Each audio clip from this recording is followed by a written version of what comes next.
Assalamualaikum warahmatullahi wabarakatuh.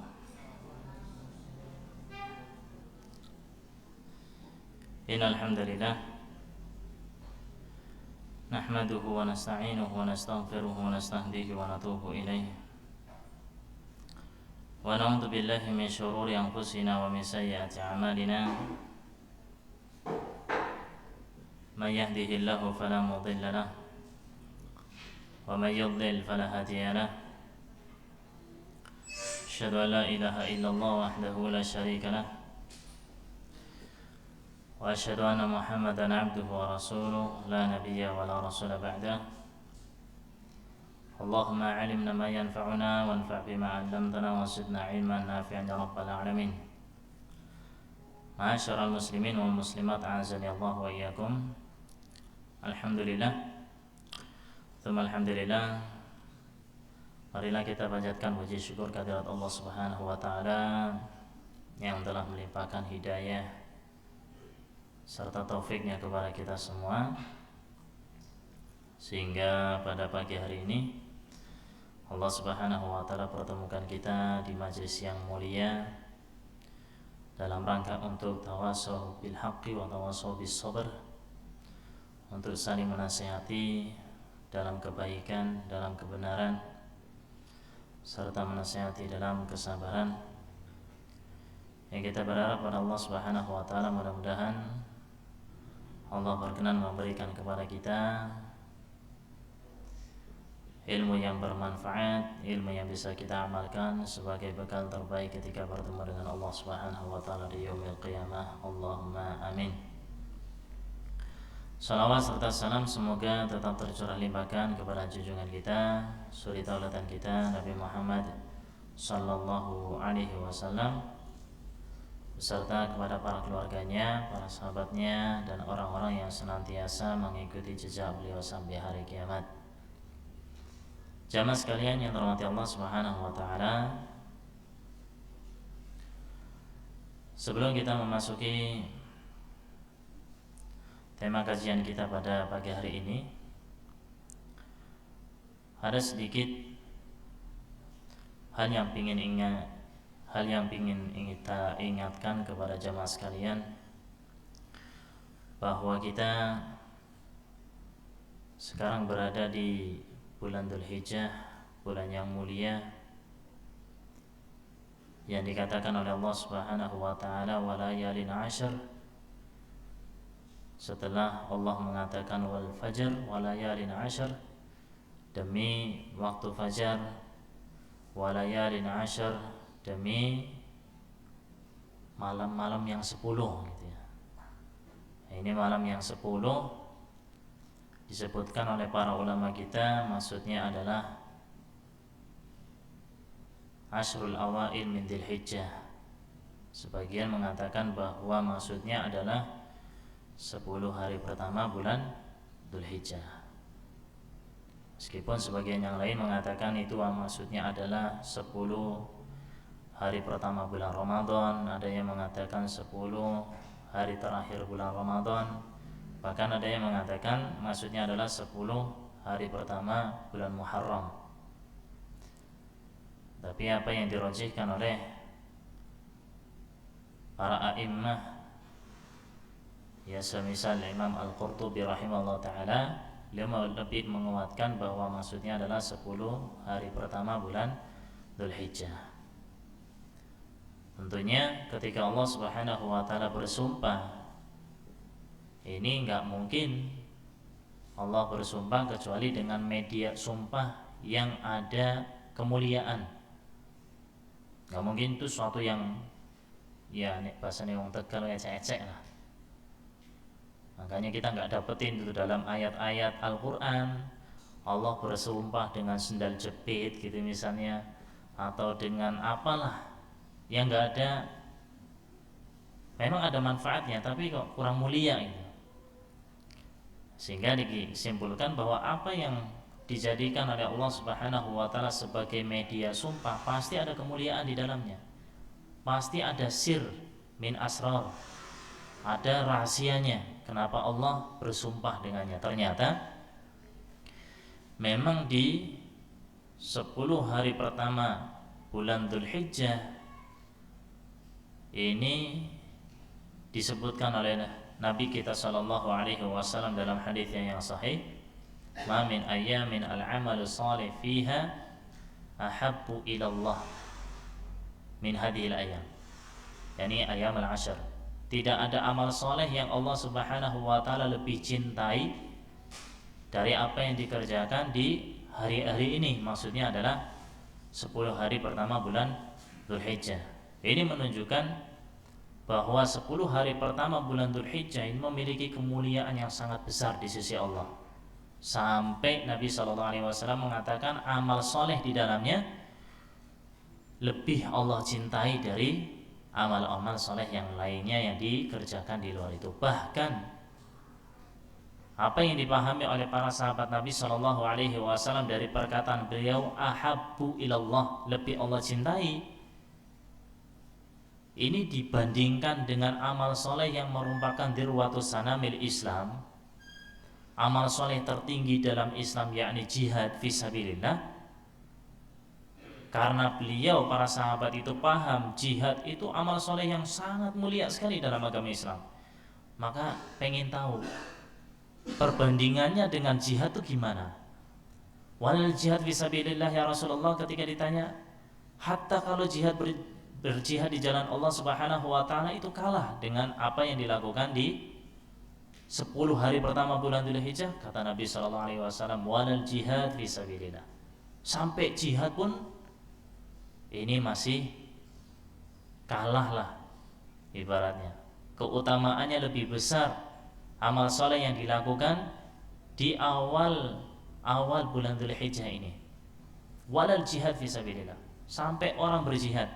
Ibaratnya jamaah sekalian yang dirahmati Allah Subhanahu wa taala, kita enggak usah bawa-bawa pedang, enggak usah bawa-bawa pistol, ya, pakai rompi baja, rompi perang, harus melakukan safar panas-panasan, bahkan mungkin kehujanan, berdebu-debuan di luar sana untuk menuju medan perang. Kita di tempat yang nyaman, lantainya enak, ada AC-nya, Masya Allah. Ini amal soleh. Kita duduk di sini untuk mudzakarah, untuk murajaah, untuk belajar bersama, saling menasehati dalam urusan agama, bagian dari amal soleh yang Allah Subhanahu wa taala lebih Allah cintai, kata Nabi kita sallallahu alaihi wasallam. Jadi amalan mudah di bulan Dzulhijjah ini, di awal-awal bulan Dzulhijjah, dan itu lebih mulia, lebih Allah cintai daripada berjihad di jalan Allah Subhanahu wa taala, yang dimana amalan ini merupakan amalan yang sangat mulia dalam agama Islam.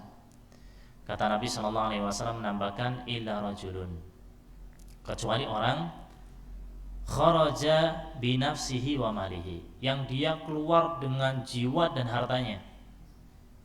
Jadi keluar dari rumah siap untuk mati, harta yang dia bawa siap untuk diambil sebagai harta rampasan perang bagi orang-orang kafir. Gak mikirin, pokoknya sudah, harta yang dia keluarkan lillahi ta'ala. Kharaja bimalihi, kharaja binafsihi wa malihi, walam yarji min dzalika bisyai. Dia pulang tanpa bawa apa-apa, tinggal nama saja. Oh, fulan yang bawa hartanya berapa miliar, yang ngasih kendaraan sekian, ngasih alat-alat perang sekian. Ini udah gak dia bawa sama sekali. Artinya dia mati dalam keadaan syahid, mati di medan perang. Kecuali orang yang seperti ini. Kalau hanya sekedar dia ke medan perang, kemudian dia itu pulang membawa kemenangan, membawa harta ghanimah, masih dalam keadaan hidup, ini ibaratnya kalau dibandingkan apa yang dilakukan oleh kaum muslimin di awal-awal bulan Dzulhijjah dengan amal soleh yang ada, ini masih kalah. Ini menunjukkan bahwa amal soleh yang dilakukan oleh seorang hamba di awal-awal bulan Dzulhijjah ini sangat sangat tinggi derajatnya di sisi Allah Subhanahu wa taala. Dan itu umum, apa aja. Mau kita belajar, pengajian, sholat, puasa, sedekah, tilawatul Quran, ya kita bertahlil, takbir, tahmid. Ini juga bagian dari amal-amal soleh. Semua amal soleh, perbuatan baik kita kepada orang lain, senyum kita, salam kita, semua amal soleh, maka maksimalkan. Jamaah sekalian dirahmati Allah Subhanahu wa taala, makanya kalau kita sudah tahu tentang keutamaan-keutamaan yang ada tentang amal soleh di bulan Dzulhijjah, ya seharusnya kita bisa lebih memaksimalkan waktu ini. Kalau bulan Ramadan, alhamdulillah banyak orang yang menyampaikan nasihat-nasihat berkaitan dengan masalah bulan Ramadan, dari kemuliaan yang ada. Bulan Ramadan, bulan diturunkannya Al-Quran. Ya makanya kita dapati banyak di masjid-masjid, di musola-musola tilawatul Quran di bulan Ramadan, tapi bulan Dzulhijjah ya. Mana mereka itu menjadikan waktu yang mulia ini untuk beramal soleh sebagaimana bulan Ramadan. Padahal apa yang dikatakan oleh Imam Ibnu Qayyim rahimahullah ta'ala, beliau lebih cenderung pada apa yang ada pada bulan Ramadan itu lebih pada waktu malamnya. Karena di malam bulan Ramadan yang terakhir ini, 10 hari terakhir bulan Ramadan, ada Lailatul Qadar, yang dimana itu khairun min alfi syahr, lebih baik dari 1000 bulan. Nah, ini waktu malamnya ya bulan Ramadan, waktu siangnya ini bulan Dzulhijjah. Beliau lebih ngambil pendapat ya, atau pendapat beliau adalah demikian. Ala kulli hal, intinya berkaitan dengan bulan Dzulhijjah ini jangan sampai kita lalai. Sebagaimana kita itu memaksimalkan waktu-waktu yang ada di bulan Ramadan, ya jangan kalah, jangan lengah di bulan Dzulhijjah. Kalau di bulan Ramadan setelahnya Idul Fitri, bulan Dzulhijjah ini setelahnya Idul Adha. Ibaratnya kalau kita bilang Allah Subhanahu wa taala ketika menjadikan Id, hari kemenangan bagi kaum muslimin atau hari bahagianya kaum muslimin, yaumu aklin wa syurbin, hari makan-makan dan minumnya kaum muslimin di Idul Adha, sebelumnya itu Allah Subhanahu wa taala menjadikan waktu yang mulia. Idul Fitri sebelumnya ada Ramadan, waktunya mulia. Sama halnya dengan Idul Adha. Sudah sewajarnya dan sangat pantas sekali Allah Subhanahu wa taala menjadikan waktu sebelum Idul Adha juga mulia, sebagaimana sebelum Idul Fitri waktunya mulia. Apalagi di antara amalan yang disebutkan Nabi SAW utamanya adalah di puasa Arafah, ini jangan sampai ditinggalkan. Yang beliau katakan, ahtasibu ya saumu Arafah ahtasibu 'ala Allah 'azza wa jalla an yukaffir as-sanah allati qablahu wa sanah allati ba'dahu. Saya berharap mudah-mudahan puasa Arafah ini sebagai takfirud dzunub, penghapus dosa tahun yang sebelumnya dan tahun yang setelahnya. Maka dari itu jamaah sekalian yang dirahmati Allah Subhanahu wa taala, kami ingatkan kembali kepada jamaah dan kepada diri saya pribadi utamanya, untuk kita bisa memaksimalkan ibadah-ibadah yang ada di bulan yang mulia ini. Kemudian jangan sampai salah prioritas. Kita ada skala prioritas. Ada yang wajib, ada yang sunnah secara hukum. Ada yang wajib, ada yang mandub, sunnah, mustahab. Ya, ini sama aja. Maka yang paling utama adalah yang wajib. Jangan sampai kita itu bersungguh-sungguh untuk menggapai pahala di sisi Allah Subhanahu wa taala dengan yang sunnah-sunnah, yang mustahab, yang masnun, ya. Kemudian kita lalai dengan yang wajib. Ya, contohnya kita sholatul lail, qiyamul lail. Qiyamul lail Masya Allah dari jam 2 sampai jam 4 menjelang setengah 5 tidur, subuh kebablasan. Atau lagi adzan subuh, tidur dulu kebablasan. Ini berarti melalaikan yang wajib untuk menjalankan yang sunnah. Kita ada skala prioritas. Yang wajib ini utama. Jangan sampai yang wajib malah ketinggalan, ya, untuk mengedepankan yang sunnah. Yang wajib kita maksimalkan dan itu paling utama. Dan Allah Subhanahu wa taala lebih cintai.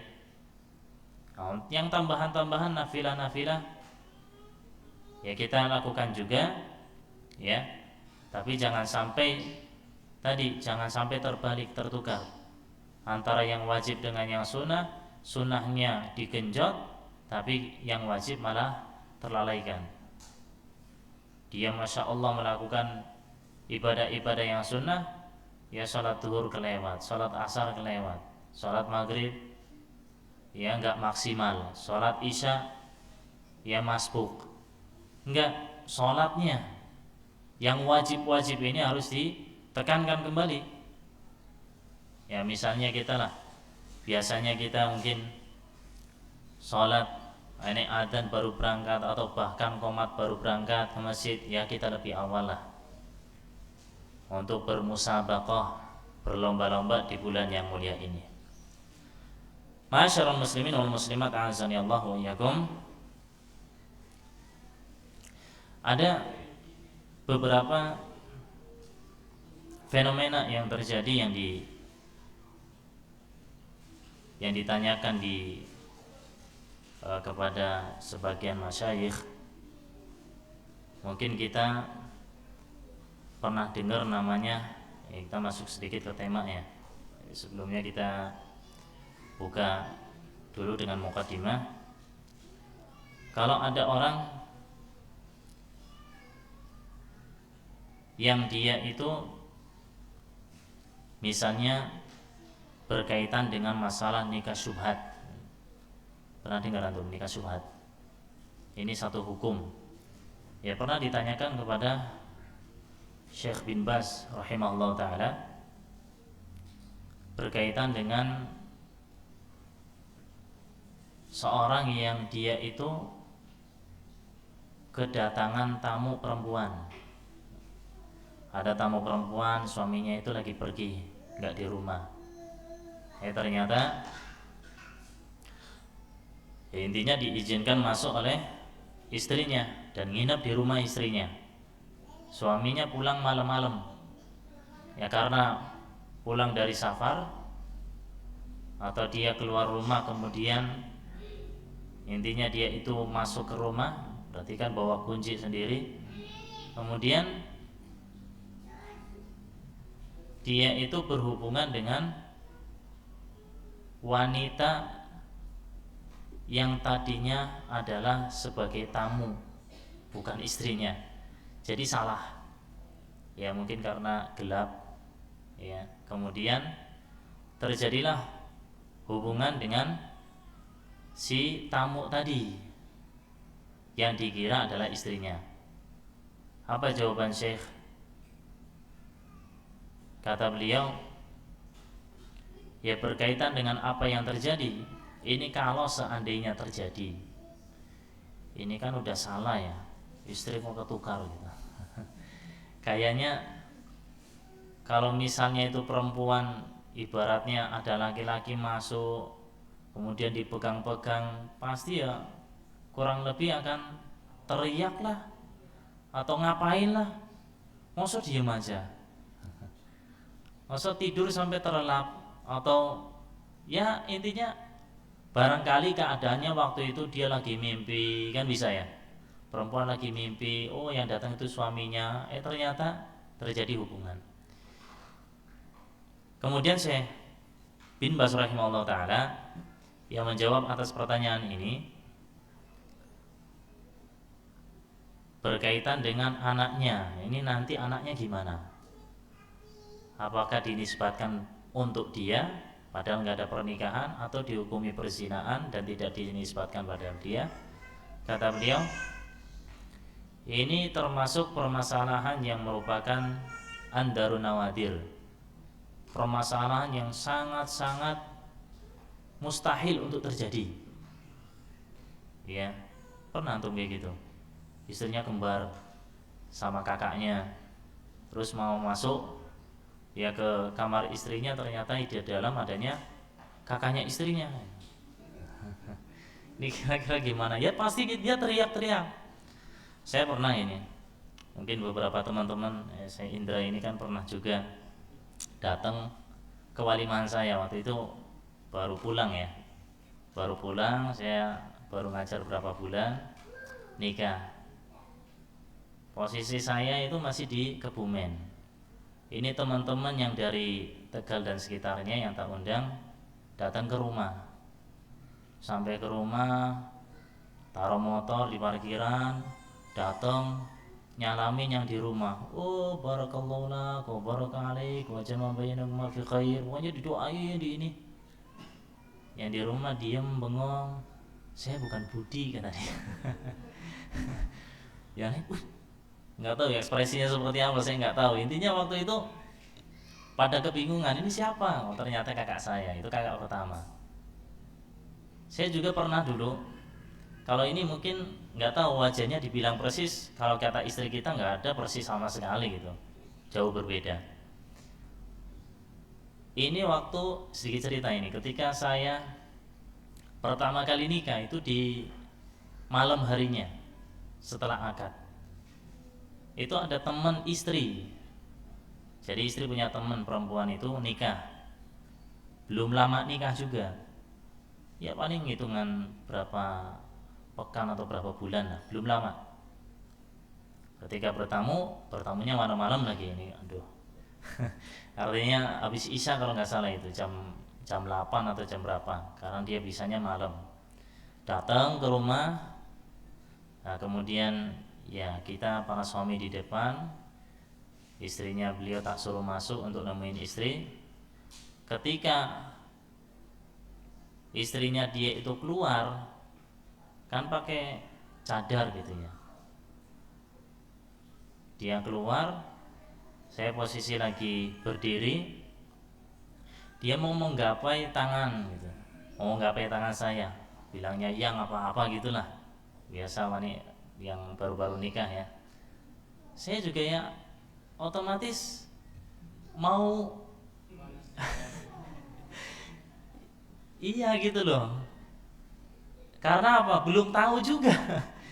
Ya istilahnya kita juga baru kenalan gitu ya, belum tahu bagaimana tingginya dan sebagainya. Orang pakai cadar juga udah mau tak rangkul, nah dianya juga alhamdulillah mundur, bukan suami saya. Akhirnya lari ke suaminya, aduh tok, langsung saya ke kamar ke istri itu, takut juga hatinya gitu, ya Allah. Jadi ada hal-hal yang seperti ini bisa jadi gitu loh. Mungkin baru nikah, baru apa ini, intinya ada keadaan yang seperti itu. Walaupun kata beliau min dari nawadir, ini cerita yang kayaknya mustahil banget lah terjadi. Tapi beliau kan ketika ditanya ya fokus sama hukumnya. Hukumnya gimana? Apa kata beliau? Intinya kalau terjadi memang benar apa yang dikatakan itu terjadi, dan seharusnya kaum muslimin itu jangan cerita-cerita yang kayak gitu, yang aneh-aneh, yang gak terjadi sama sekali kok ditanyakan, membayangkan sesuatu yang kira-kira nek antum kayak gitu berhadapan dengan yang seperti itu modelnya, itu musibah apa nikmat ya? Hah? Jawab jujur, nikmat apa musibah? Ini ada wanita bertamu ke rumah istri, antum pulang harusnya ke istri kok malah ke tamu. Udah berhubungan, waliyadzubillah, la qadarullah ya. Ini musibah apa nikmat? Ditanya kok ya. Nikmat apa musibah? Nikmat. Astagfirullah. Musibah ya. Ini bukan sama istri loh, berhubungannya sama si tamu perempuan tadi. Musibah apa nikmat? Sepakat ya? Musibah. Alhamdulillah masih dikasih keimanan. Musibah ini. Iya. Ini musibah. Nah, maka ditanyakan berkaitan dengan apa yang ada, kata beliau, ini termasuk nikah syubhat. Hubungan termasuk hubungan yang ya karena syubhat gitu loh. Kalau seandainya terjadi loh, ini syubhat. Maka kalau dalam ilmu fikih, nikah syubhat itu anaknya dinisbatkan kepada dia. Beda dengan perzinaan. Ya. Hah? Dia laki-lakinya. Nikah syubhat itu dinisbatkan pada si laki-laki tadi yang menyetubuhi. Ya, dinisbatkan pada dia. Ini anaknya dia. Kalau orang yang berzina, anaknya dinisbatkan kepada laki-laki tersebut nggak? Biologis, bapak biologis. Tidak. Ini bedanya. Tapi kapan nikahinya? Nanti dulu sampai selesai, sampai dia melahirkan. Baru dinikahin misalnya kalau mau dinikahin. Misalnya. Intinya si anak ini dinisbatkan pada bapak biologisnya. Ini kalau nikah syubhat. Kalau atas dasar perzinaan, makanya beliau mentafsil, merinci. Kalau seandainya laki-laki itu tahu kalau ini tamunya atau gimana lah, pokoknya udah tahu tapi yuk terusin aja. Misalnya ya, misal waliyadzubillah. Ini misal loh, jangan dibayangin. Antum ini loh. Kalau semisalnya dia tahu kok diterusin, ya ini perzinaan. Dan Allah tahu apa yang ada pada hatinya. Ya. Tapi kalau misalnya memang beneran syubhat, ya dinisbatkan kepada laki-laki tersebut. Intinya ini ada hubungannya dengan apa yang kita bahas berkaitan dengan masalah judulnya jangan tertukar ya. Maksudnya diantaranya itulah jangan tertukar istri itu ini. Jangan ketukar sama yang lain. Ini sedikit sebagai mukadimah ya untuk pembahasan apa yang kita bahas. Jamaah sekalian dirahmati Allah Subhanahu wa taala. Ya. Iya, jangan dinikahin ketika dia masih dalam keadaan hamil. Itu enggak boleh.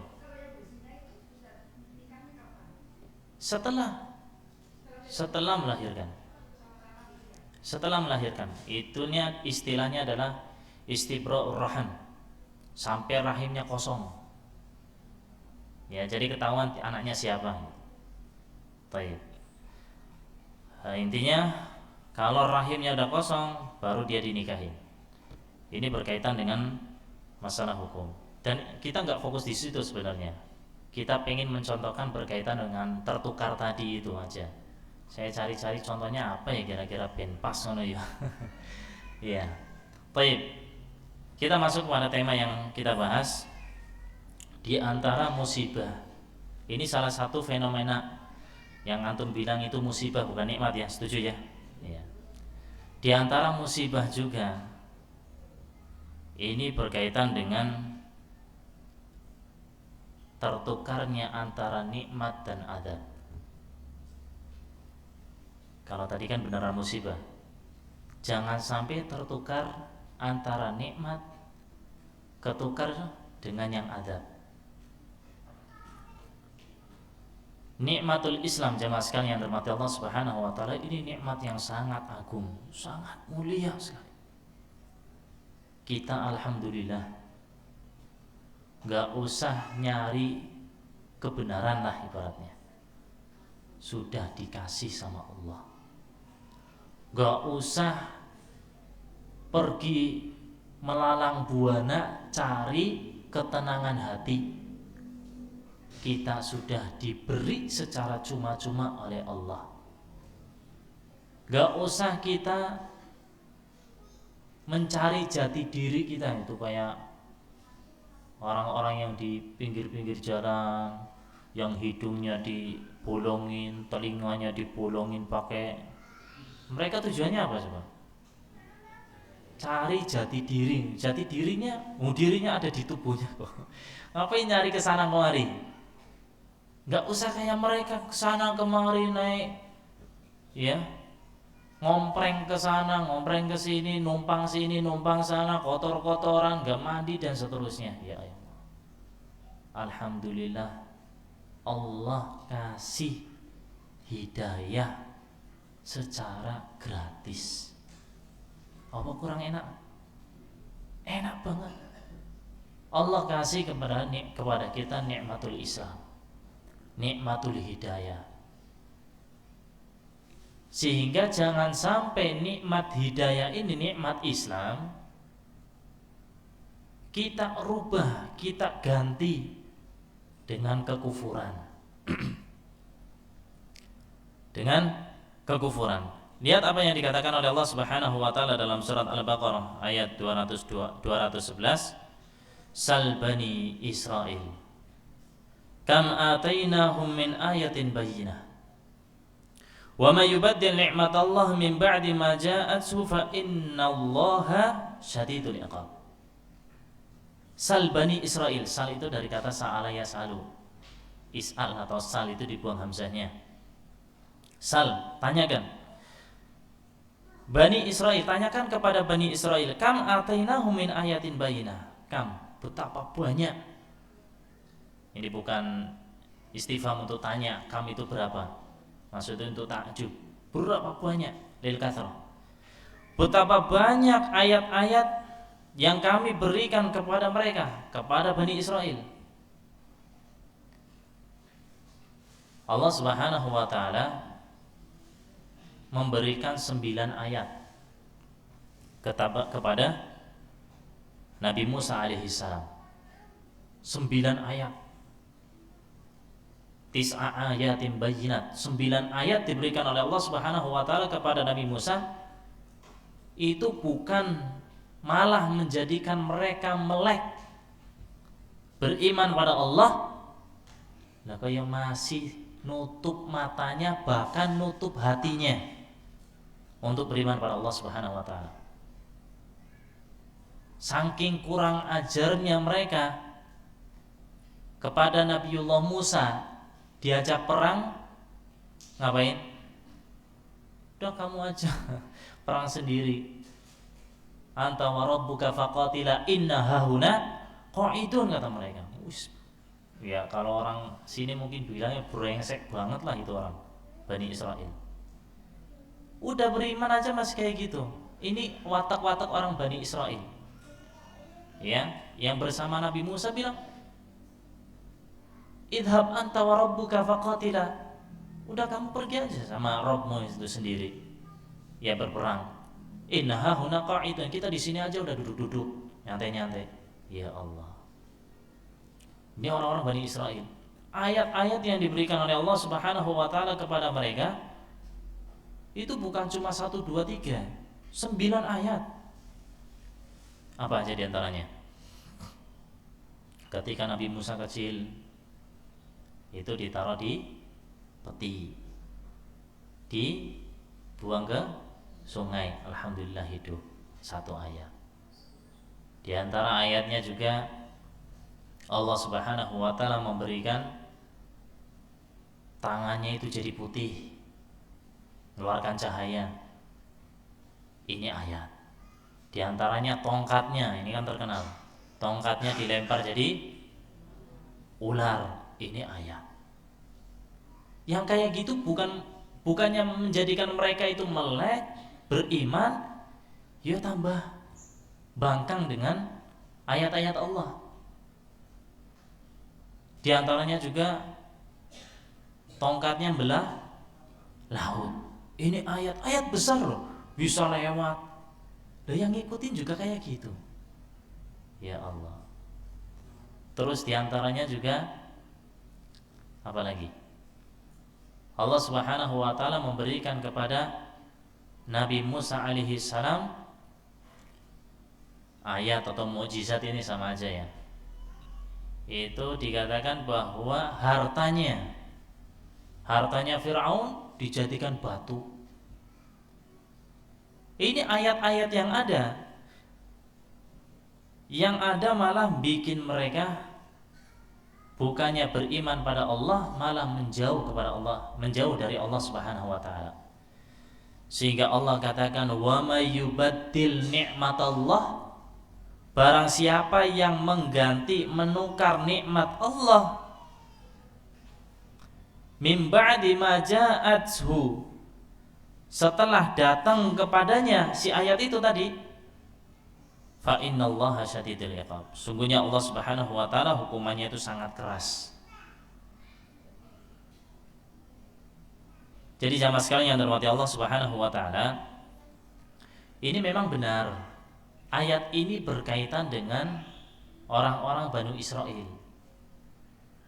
Tapi apakah kita kemudian berkaitan dengan ayat-ayat Allah Subhanahu wa taala yang diturunkan kepada Bani Israel, diturunkan kepada siapa? Gak ada khibroh atau gak ada ibrohnya, pelajaran pasti ada, hatta untuk orang yang beriman. Jadi gampangannya orang bilang itu, ini antara Islam dengan kufur.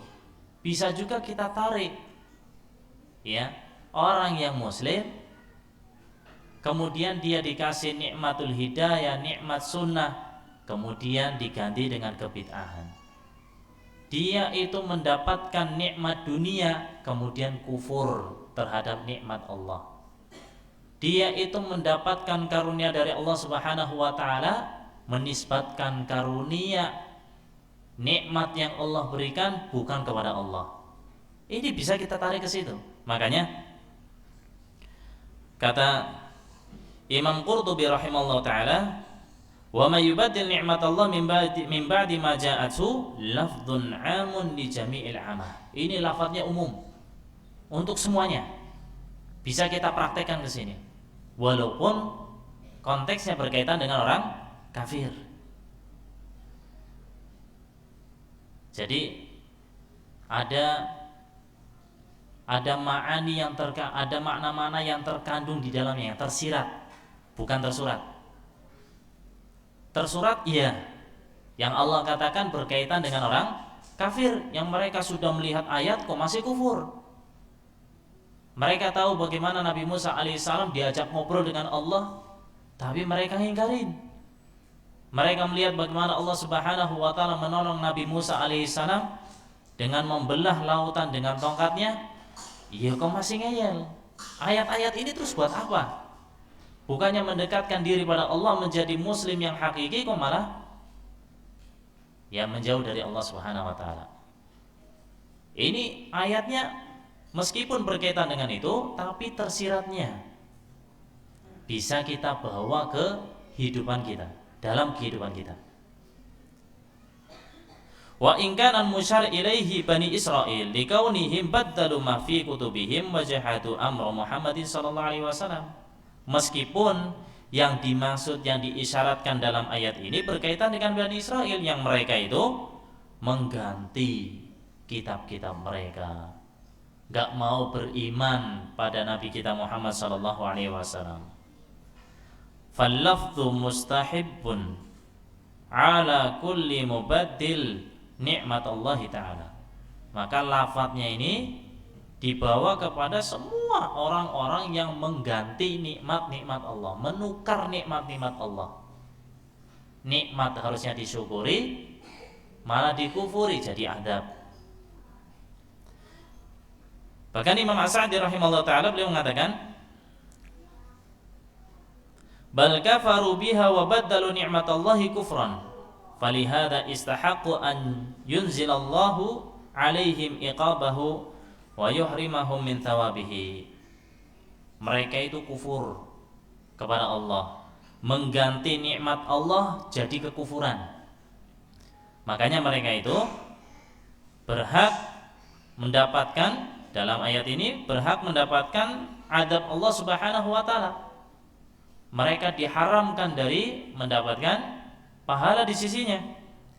Wa samallahu ta'ala kufran ni'mah tabdilan laha. Allah sebut sebagai kufur nikmah. Kenapa? Karena mengganti nikmat tadi. Nikmat jadi adab, harusnya syukur jadi kufur. Nah, ini bentuk-bentuk pergantian. Hal-hal yang tertukar, yang ditukar seperti ini, maka itu termasuk dari apa yang disebutkan oleh Allah Subhanahu wa taala dalam ayat.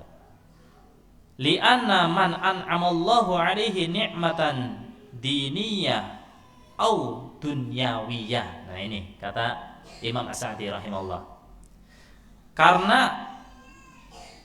orang yang Allah Subhanahu wa taala berikan nikmat kepada dia, baik itu nikmat diniyah, din agama, atau nikmat dunyawiyah, nikmat dunia. Orang yang diberi nikmat oleh Allah, baik itu nikmat agama, dia bisa sholat, dia itu bisa ngaji, ini nikmat dari Allah. Gak serta-merta karena kita kuat, karena kita sehat, karena kita mampu untuk datang ke sini dengan sendirinya, bukan. Karena waktu kita kosong, enggak. Karena Allah yang menggerakkan kita ke sini. Allah yang menjadikan kita datang ke sini. Allah yang menjadikan langkah kita ringan menuju ke sini. Ini Allah. Allah yang menjadikan kita itu mudah untuk menerima sunnah beliau sallallahu alaihi wasallam dan mengamalkannya. Oh, itu Allah. Nikmat-nikmat diniyah atau nikmat duniawiyah. Ya, kita dikasih rumah oleh Allah, dibelikan oleh Allah motor, dibelikan oleh Allah ya mobil, dimudahkan oleh Allah Subhanahu wa taala mendapatkan anak, keturunan. Ini nikmat duniawiyah. Falam yashkurha, dia dikasih nikmat diniyah, dikasih nikmat dunia, tapi enggak syukur. Makanya umum ini. Meskipun secara apa tadi? Apa tadi? Secara apa tadi saya bilang? Tersurat. Ini diturunkan kepada orang-orang Bani Israel yang sifatnya seperti itu. Tidak mau beriman kepada nabi mereka. Tapi secara tersiratnya ini bisa kita praktekkan dalam segala hal. Nah, ini yang terkadang, mohon maaf, terkadang yang belum dipahami oleh sebagian ikhwan, belum dipahami oleh sebagian kaum muslimin. Ya, itu kan ayatnya berkaitan dengan itu, masa dipraktekkan ke sini? Enggak, lihat dulu. Ya, makanya para ulama juga mengatakan demikian kok. Kalau bisa dibawa secara makna tersirat yang terkandung dalam itu apa? Nah, sekarang kalau kita hanya fokus dengan tersuratnya, berarti hanya untuk orang-orang yang mengganti agama Islam jadi agama lain gitu. Orang-orang yang apa? Murtad, hanya itu doang. Atau orang-orang kafir yang mereka itu sudah tahu kebenaran tapi mereka nggak mau menerima agama yang hak ini, agama Islam. Hanya berlaku untuk mereka? Enggak, secara tersirat ada. Baik. Kita lanjutkan kita boleh. Walam yakum biwajibiha. Ketika dia itu mendapatkan nikmat diniyah, nikmat duniawiyah, nggak bersyukur. Contohnya gimana? Falam yakum biwajibiha, dia itu tidak menjalankan kewajibannya. Tidak menjalankan kewajibannya. Kewajiban sebagai seorang muslim gimana? Kewajiban orang yang mendapatkan limpahan rahmat dari Allah, dari nikmat-nikmat duniawi, ini harusnya seperti apa? Dia dapat harta, ya, sudah mencapai nisabnya, sudah 1 tahun, lah kok nggak dizakatin? Kewajibannya zakat mal. Ini harta yang dia kumpulkan, ya memang untuk misalnya dia itu beli tanah, beli ini untuk urudu tijarah, untuk diperjualbelikan. sudah sampai nisabnya, sudah diperjualbelikan, diputar-putar lebih dari 1 tahun, sedekah, masya Allah sedekah, tapi zakat nggak ditunaikan, padahal itu wajib. Falam yakum biwajibiha, dia itu tidak menunaikan kewajibannya dari nikmat yang Allah berikan. Id mahalat anhu wa dhahabat wa tabaddalat bil kufri wal ma'asi, maka nikmat yang seperti ini akan pergi, akan sedikit demi sedikit akan redup. Dia mengganti dari maka bergantilah kenikmatan yang Allah berikan bil kufri wal ma'asi, jadi kekufuran dan kemaksiatan. Ya, nikmat yang Allah berikan dari harta yang sudah dia kumpulkan, yang dia perjualbelikan, ternyata tidak dizakati, ya itu jadi apa? Kemaksiatan dong. Baik. Fasar al-kufru badalan nikmah, maka terjadilah pertukaran antara kekufuran dan kenikmatan. Yang awalnya nikmat jadi kufur nikmat. Ya, bahasa kufur ini umum, bisa kufurnya kufur dia mengeluarkan dari agama Islam, atau kufur secara nikmat yang tidak mengeluarkan dari agama Islam, kufrun duna kufrin lah bahasanya, kufur asghar. Wa amma man syakarallahu ta'ala, adapun orang yang bersyukur kepada Allah Subhanahu wa taala, wa qama bihaqqiha, dan dia itu menjalankan hak-haknya. Haknya apa ini kenikmatan tadi? Nikmat sehat kita gunakan untuk apa? Nikmat sempat kita gunakan untuk apa? Nikmat waktu kita gunakan untuk apa? Ya, nikmat Islamnya kita ini buat apa? Dan semuanya, mau nikmat diniyah, nikmat duniawiyah, harus kita tunaikan haknya. Fa innaha tathbutu wa tastamir wa yaziduhu Allahu minha. Nah, nikmat yang seperti ini, ketika dia mendapatkan nikmat diniyah, nikmat duniawiyah, nikmat diniyah dia ilmunya bertambah, diamalkan, ya, mengamalkan, istiqomah di jalannya, senantiasa menjalankan konsisten dengan apa yang dia pahami dari ilmu yang ada. Maka apa yang akan dia dapatkan? Tathbut wa tastamir, maka akan tetap itu nikmatnya dan akan berlanjut. Bahkan kata beliau, wa yaziduhullahu minha, Allah akan tambahkan nikmatnya. Makanya ayat yang sudah kita hafal, ya sering disampaikan, la in syakartum la azidannakum, kalau bersyukur pasti Allah tambah. Nah, ternyata ini umum loh, gak cuma 1-2 hal, mau itu nikmat dunia maupun duniawiyah. Kufur juga sama, wala in kafartum inna adzabi lasyadid. Jamaah sekalian yang dirahmati Allah Subhanahu wa taala, maka dari itu apa kewajiban kita sebagai hamba Allah Subhanahu wa taala agar tidak tertukar yang awalnya nikmat jadi adab? Apa kewajiban kita? Yaitu bersyukur. Bersyukur pada Allah Subhanahu wa taala. Dan orang itu tidak akan dikatakan bersyukur sampai terpenuhi 3 hal. 3 hal. Hatinya bersyukur, lisannya juga, jawarihnya, anggota badannya, anggota tubuhnya pun bersyukur. Hatinya gimana? Hatinya yakin bahwa apa yang diberikan oleh Allah Subhanahu wa taala dari nikmat-nikmat yang ada ini berasal dari Sang Khalik, dari Allah taala. Hatinya harus yakin, bukan dari siapa-siapa. Ada orang datang ngasih kepada kita makanan, menghadiahkan kita HP, menghadiahkan kita laptop, menghadiahkan kita apa, harus yakin ini dari Allah.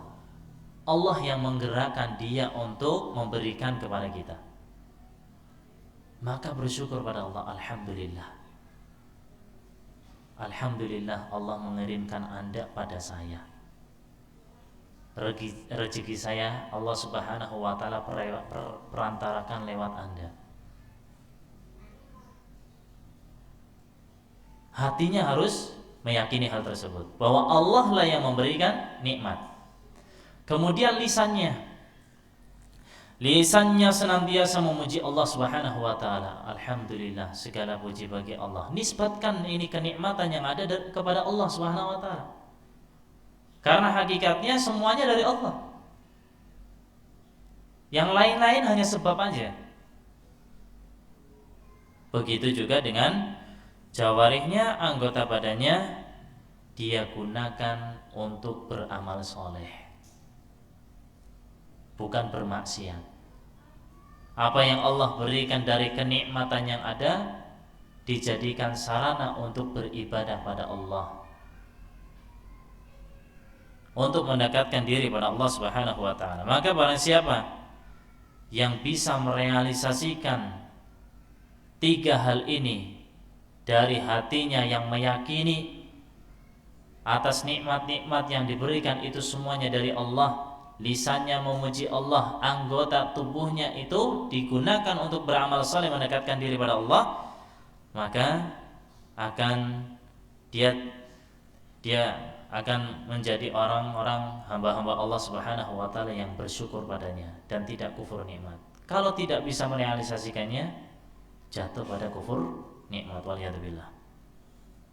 Kata Allah Subhanahu wa taala, ya berkaitan dengan apa yang kita bahas, ternyata mensyukuri nikmat Allah Subhanahu wa taala, ketika kita menyandarkan nikmat-nikmat ini kepadanya, ternyata itu bagian dari tauhid.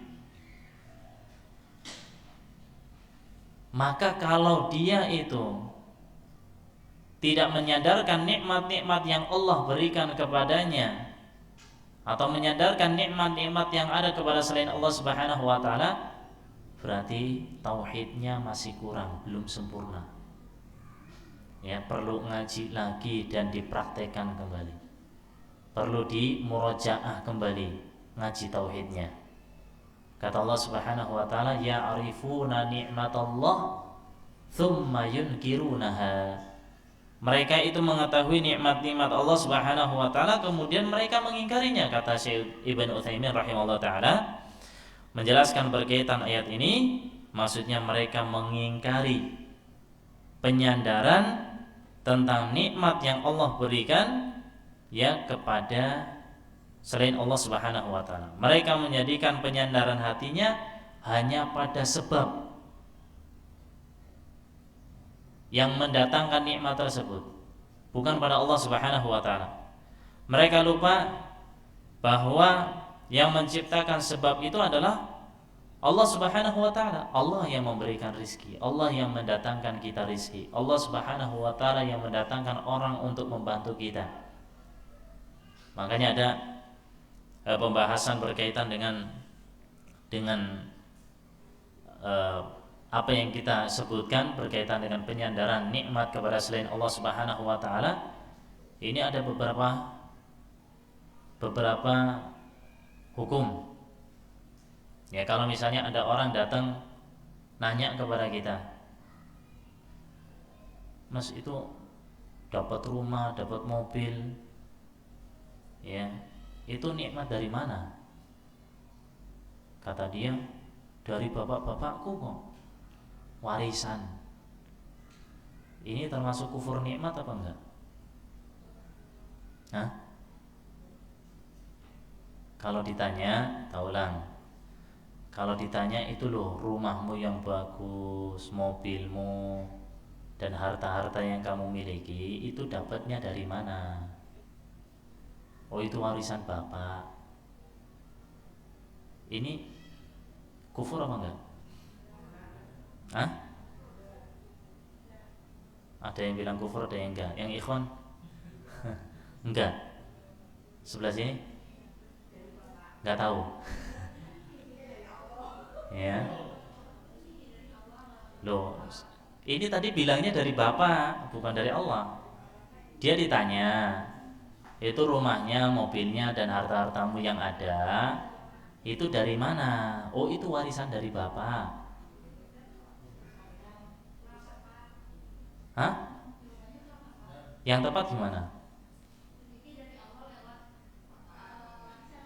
The woman. Iya, temenan jelasannya kayak gue. Iya. Jadi gini, kalau ada orang hanya sekedar mengabarkan, oh itu warisan bapak. Kemarin seminggu yang lalu bapak meninggal dan warisannya dibagi-bagi, saya dapat jatah rumah, dapat mobil dan ini. Ini hanya sekedar mengabarkan. Kalau hanya sekedar mengabarkan, bukan menisbatkan, mengabarkan atau ngasih berita lah, ngasih tahu, ini nggak apa-apa, ya. Oh ini warisan dari bapak orang tua saya ini. Ketika ditanya hanya sekedar mengabarkan, ini nggak apa-apa. Yang bermasalah kalau penyandaran tersebut, penyandar nikmat, menunjukkan sebab diperolehnya nikmat. Ini ada beberapa rincian ya. Kalau hanya sekedar menggambarkan nggak apa-apa. Tapi kalau menyandarkan nikmat kepada selain Allah Subhanahu wa taala dengan keyakinan-keyakinan tertentu, bukan mengabarkan. Kita mengabarkan udah beres. Sekarang kalau menisbatkan nikmat itu kepada selain Allah, ada rinciannya nih. Kalau ngabarin nggak apa-apa. Kalau dia itu menisbatkan nikmat yang didapatkan kepada sebab yang nggak nampak, nggak ada pengaruhnya, nggak ada urusannya sama sekali lah.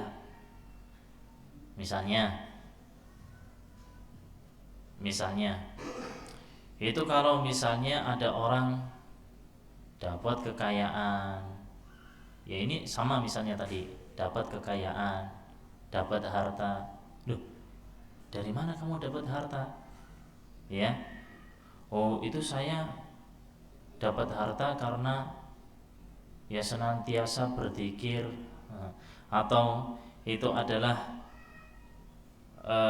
atas jasanya wali fulan, atas wiridnya ini dan itu misalnya. Ya maka ini terjatuh pada syirkun akbar. Ya kalau dia menisbatkan sesuatu itu pada sebab yang gak ada pengaruhnya sama sekali, padahal wali itu misalnya sudah meninggal. Ya oh dari wali fulan tuh, misalnya wali siapa gitu yang sudah meninggal. Loh, apa pernah dikasih? Ya nggak ada hubungan, dikasih enggak, warisan bukan. Ya menisbatannya kepada wali fulan karena dia mengamalkan amalan tertentu.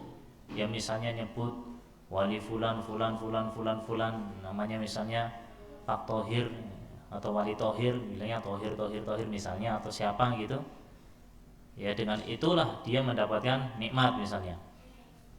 Maka ini satu amalannya bermasalah. Yang kedua, penisbatan nikmat yang dia dapatkan juga bermasalah, karena menisbatkan sesuatu kepada sebab yang gak ada hubungannya sama sekali. Ini jatuh pada syirkun akbar.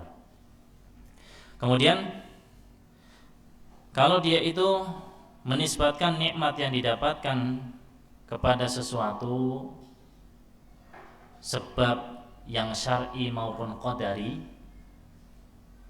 ya misalnya memang sudah diteliti sama para ahli, ini obat itu mujarab, sudah dicoba, sudah diuji cobakan, ada penelitiannya dan sebagainya.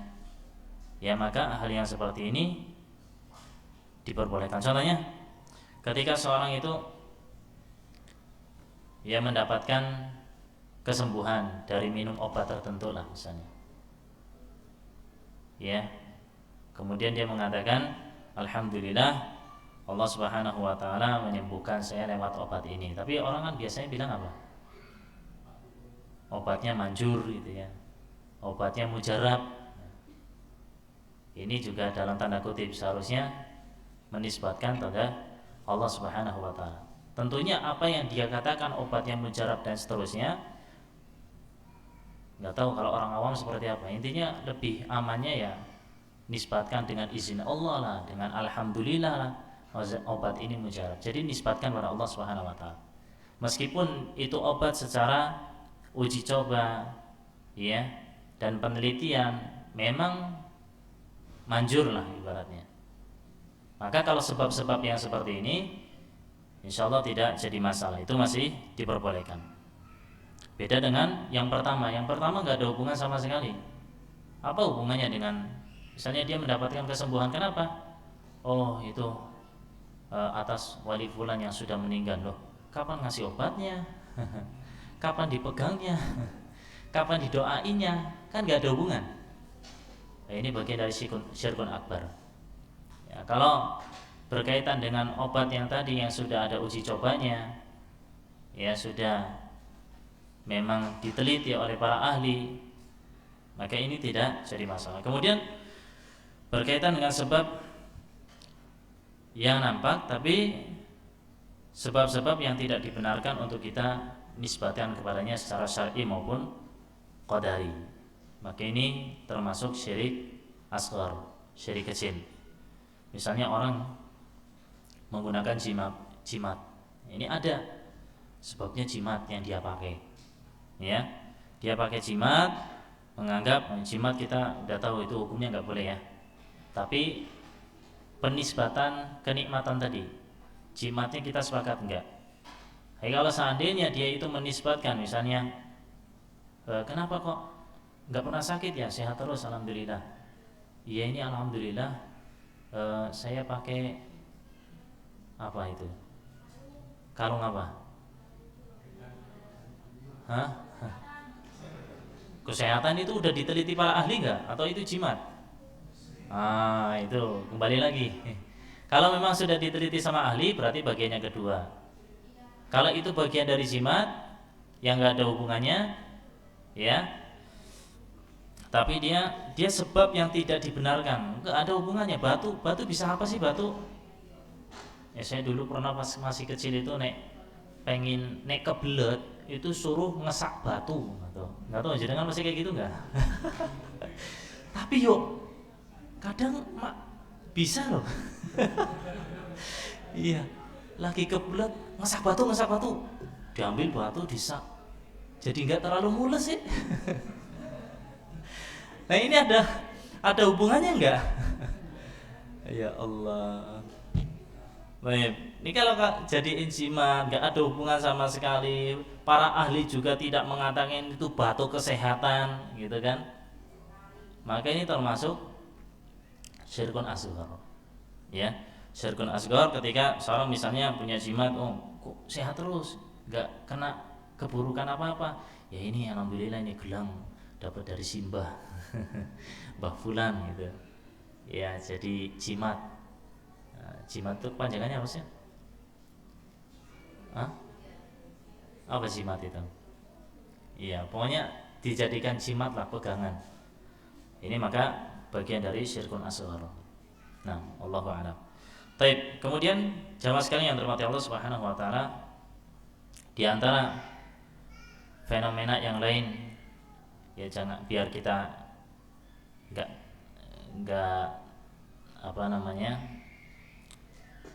nggak terjerumus pada musibah yang besar. Selain mengubah atau menukar nikmat jadi adab, adalah menukar kemuliaan dengan kehinaan. Menukar kemuliaan dengan kehinaan.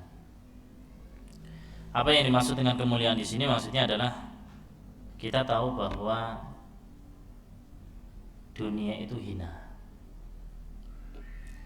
Jangan kita tukar dengan kemuliaan akhirat. Akhirat itu mulia. Kita tahu bahwa dunia ini darul mamar, adapun akhirat adalah darul baqa. Akhirat itu adalah merupakan tempat kehidupan kita yang hakiki. Dunia tempat hidup kita yang sementara, paling 60-70 tahun, dah habis itu wafat, terus kemana? Akhirat. Itu kehidupan kita yang hakiki. Maka jangan dibalik, jangan ditukar. Kita mengejar dunia, memprioritaskan kehidupan dunia, akhirat lewat. Salah. Makanya nasihat Ibnu Umar radhiyallahu taala anhu sangat indah sekali. Idza asbahta fala tantadhir masa wa idza amsayta fala tantadhir subah. Kalau datang waktu pagi, ya segera beramal, jangan nunggu sore. Hidup kok pagi nunggu sore, sore nunggu pagi, pagi nunggu sore, ngapain? Ini kehidupan hanya sementara. Gunakan kehidupan kita di dunia ini sebagai sarana untuk menggapai kehidupan akhirat. Yang kalau kita melihat apa yang dikatakan Nabi Shallallahu Alaihi Wasallam, antara orang kaya dan orang miskin saja jarak mereka masuk ke dalam surga itu setengah hari. Setengah hari itu jam berapa? Berapa jam? Di sini. Di sana berapa? Seharinya berapa di sana? Ka'alfi sanatin mimma ta'udun. Berapa? 1000 tahun. Itu satu hari. Setengah harinya berapa? Masya Allah. Berapa jam? Hitungnya dewe. 500 tahun. Itu jarak antara orang kaya dan orang miskin dalam masuk surga. Ibaratnya orang miskin udah enak-enakan, udah makan ini makan itu, menikmati surga, utuk nembeta kawong kaya. Dari mana aja? Habis dihisap.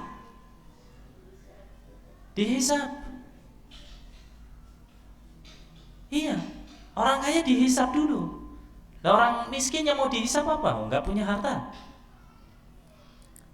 Ditanya,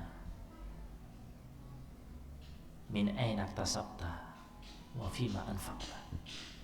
Dapat harta dari mana kamu? Diinfakkan kemana? Hati-hati, harta ditanya 2 kali. Dari mana dapatnya? Infaknya kemana? Dikeluarkannya kemana?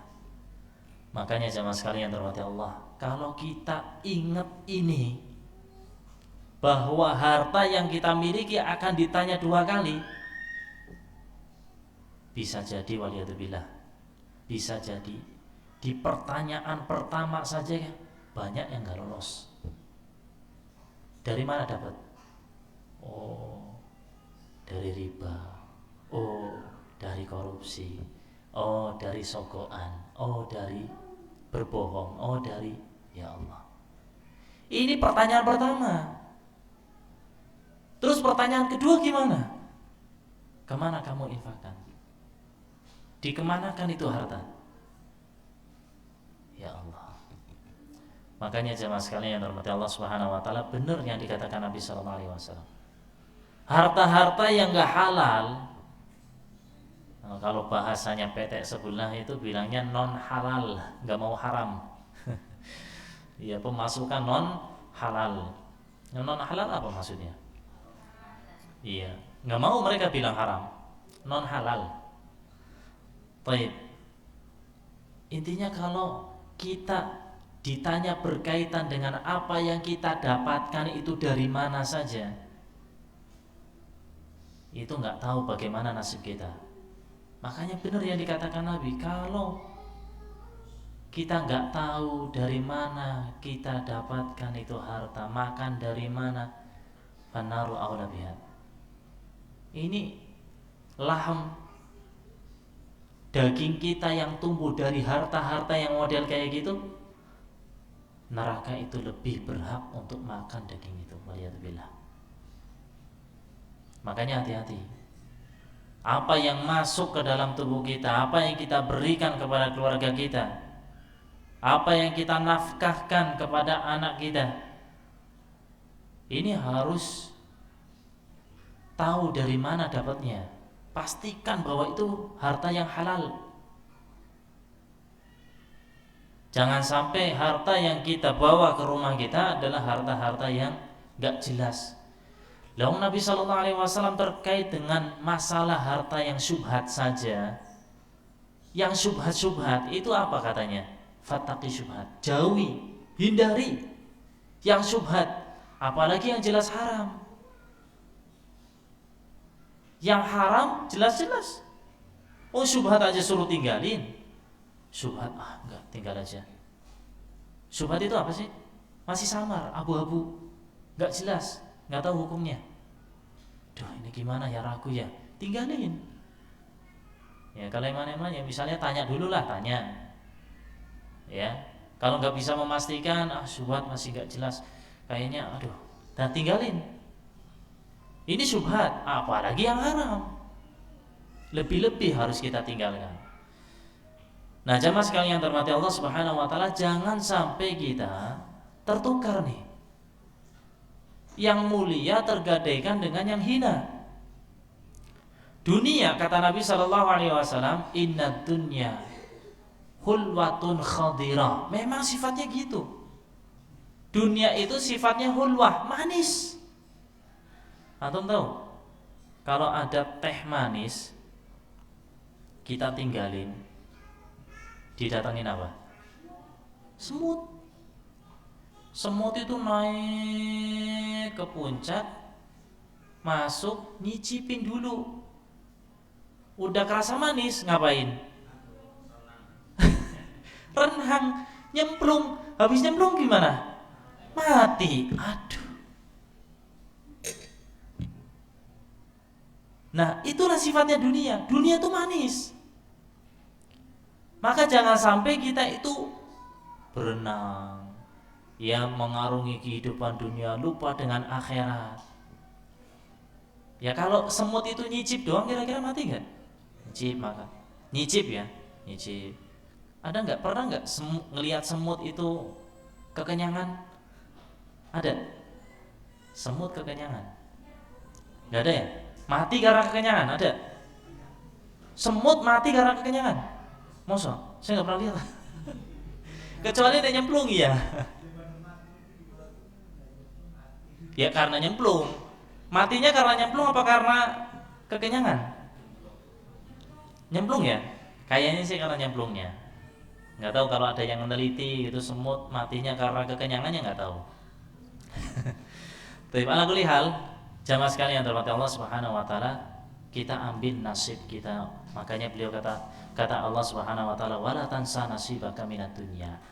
Cuma lafadznya wala tansa, jangan lupa bagianmu dari dunia. Dunia itu jangan lupa, silakan, tapi jangan jadikan tujuan. Nah, kata Nabi Shallallahu Alaihi Wasallam, sifat dunia tadi hulwatun, manis, khadirah. Khadirah itu dari kata khadra, akhdar. Akhdar apa? Hijau. Dunia hijau. Makanya jenengan ada uang 5.000 nggak Pak? Hah? Ada yang punya uang 5.000? 10.000? Coba gambarnya apa di belakangnya? Di belakangnya lagi? Oh, memang gitu kok. Coba ibu-ibu kasih uang itu, nari-nari. Seneng. Iya. Coba itu uang-uang kayak nari-nari semua kayaknya ya. Iya. Senang dengan dunia gitu. Karena memang menyenangkan. Dunia itu apa? Khadirah, bikin orang matanya hijau. Nah kalau healing ya, bahasanya healing atau apa namanya? Piknik. Senang yang hijau-hijau apa senang yang biasanya cari yang hijau-hijau gitu, yang seger gitu kan? Itulah dunia. Jadi bikin orang itu senang. Udah manis, hijau, kurang apa lagi coba? Gimana orang nggak terlalaikan? Memang sifatnya demikian. Kita nggak bisa menyalahkan Allah gara-gara dunia akhirnya orang banyak yang terjerumus ke dalam api neraka. Maksudnya yang disalahkan dunianya? Yang disalahkan orangnya apa dunianya? Orangnya. Harusnya tahu bagaimana bersikap terhadap dunia ini. Kata Nabi Shallallahu Alaihi Wasallam, mensifati dunia itu dengan kehinaan. Dunia yang indah ternyata hina, lebih hina daripada nyamuk, bahkan min janahil ba'udah, bukan nyamuk tapi malah sayap, lebih hina dari sayap nyamuk.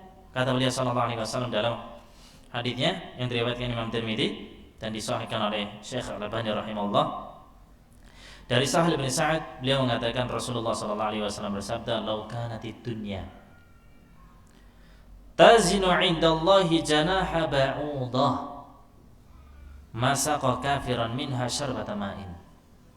Kalau seandainya dunia itu sama nilainya dengan sayap nyamuk di sisi Allah Subhanahu wa taala. Kalau seandainya dunia itu sama dengan apa? Sayap nyamuk di sisi Allah. Kata Nabi sallallahu alaihi wasallam, "Masaqa kafiran minha syarbata ma'in."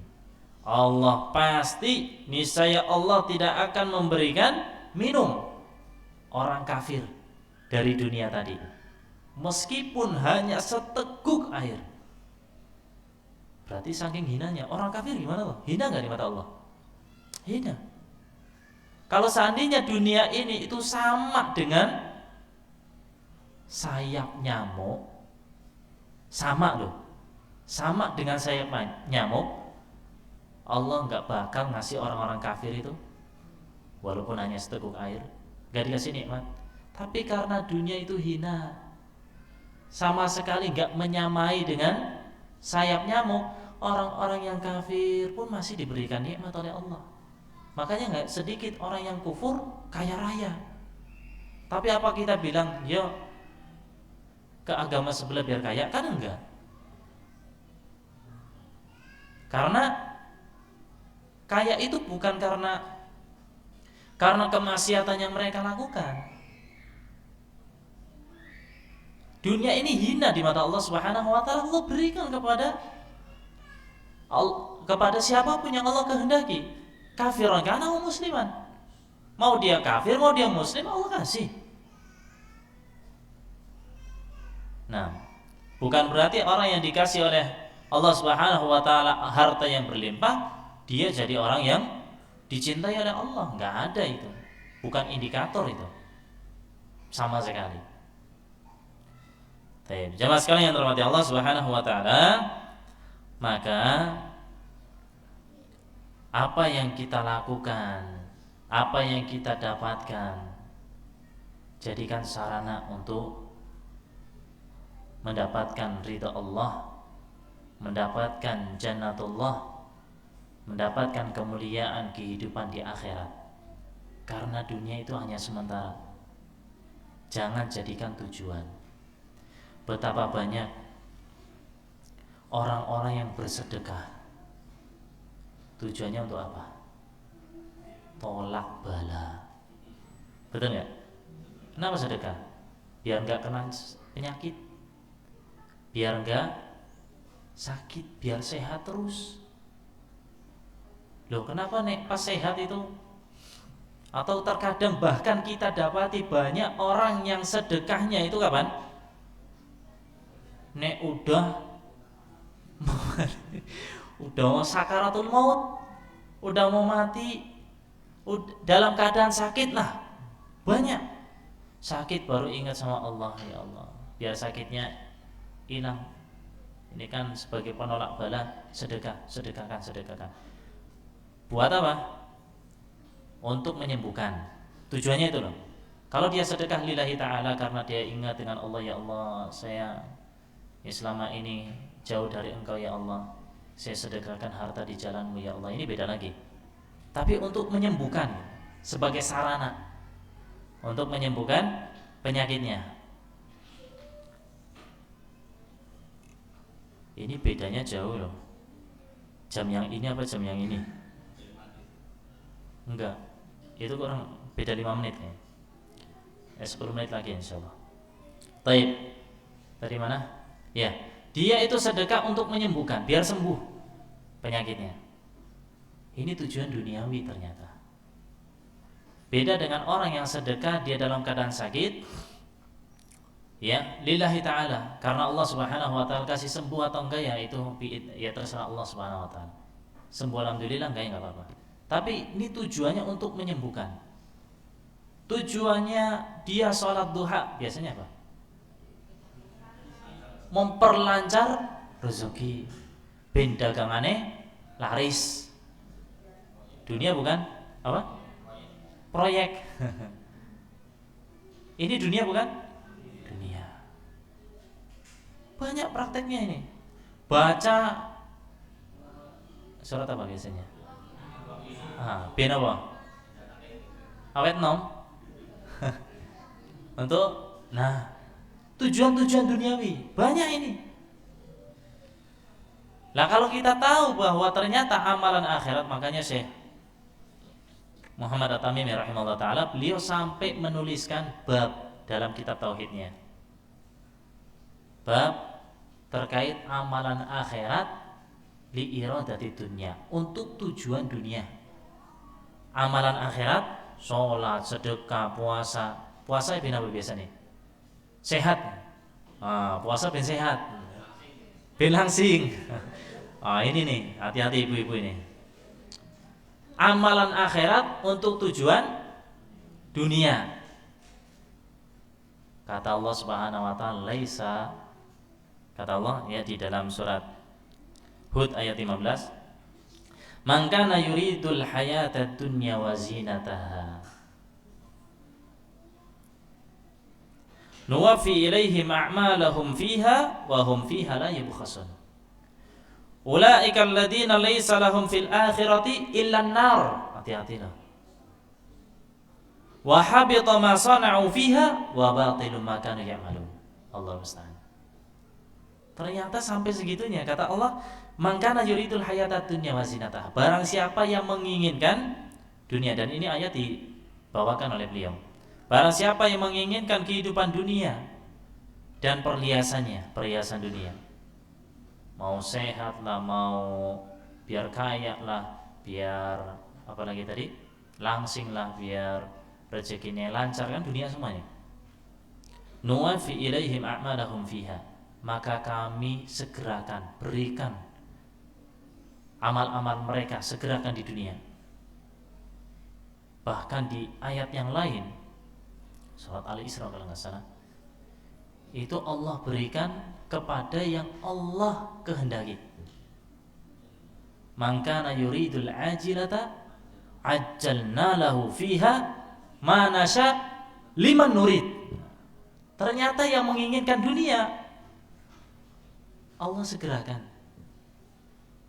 Liman nasha, man kana yuridul ajilata ajjalna lahu fiha ma nasha, kami akan berikan mana sya, apa yang dia inginkan, apa yang kita inginkan. Liman nurid, bagi yang kami inginkan. Kepada siapa kita berikan? Allah memberikan kepada siapa yang Allah inginkan. Ternyata enggak semuanya. Ini pengen langsing, ini pengen, semuanya dikasih, enggak ternyata. Nah, nuwaffi ilaihim a'malahum fiha wa hum fiha la yubkhasun. Ya Allah, mereka jadi orang-orang yang merugi yang kayak gini. Ya udah dikasih di dunia, terus di akhirat apa? Laisa lahum fil akhirati min nasib, di akhirat enggak dapat apa-apa. Ulaika alladziina laisa lahum fil akhirati illa an-nar. Orang-orang yang seperti ini, mereka enggak dapat apa-apa di akhirat kecuali neraka. Yang mereka dapatkan neraka karena di dunia sudah dikasih, di akhirat enggak dapat pahala. Wa habita ma sana'u fiha, digugurkan semua apa yang mereka lakukan. Ya. Wa batilum ma kanu ya'malun, apa yang mereka lakukan batil semua, sudah enggak dapat apa-apa. Maka iman-iman, jangan ubah, jangan tukar kemuliaan dengan kehinaan. Kita tujuannya adalah akhirat.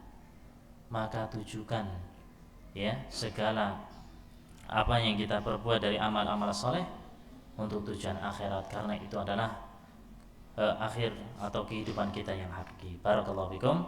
Mudah-mudahan yang sedikit ini bermanfaat. Mohon maaf atas segala kesalahan dan kekurangan. Semoga Allah Subhanahu wa taala memberikan taufiknya kepada kita untuk senantiasa menjaga keikhlasan kita dalam beramal, dan semoga Allah Subhanahu wa taala memasukkan kita semuanya ke dalam surganya. Allahumma amin. Wa sallallahu ala nabiyina Muhammad wa ala alihi washabihi ajmain. Ya, tanya jawab ya. Gak usah ya. Ya, kalau ada satu aja.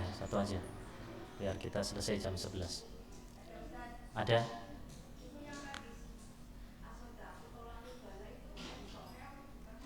Nah, berkaitan dengan apa yang dikatakan Nabi Shallallahu Alaihi Wasallam untuk memotivasi kaum muslimin dengan hal-hal yang sifatnya duniawi, ini benar. Sedekah, ya, ini bisa menjauhkan seorang dari bala. Misalnya, apa yang dikatakan Nabi Shallallahu Alaihi Wasallam tentang jihad. Man qatala qatilan falahu salabuhu. Barang siapa yang membunuh musuhnya, maka dia mendapatkan apa yang ada di tangan musuhnya. Ya, dia punya apa buat dirinya.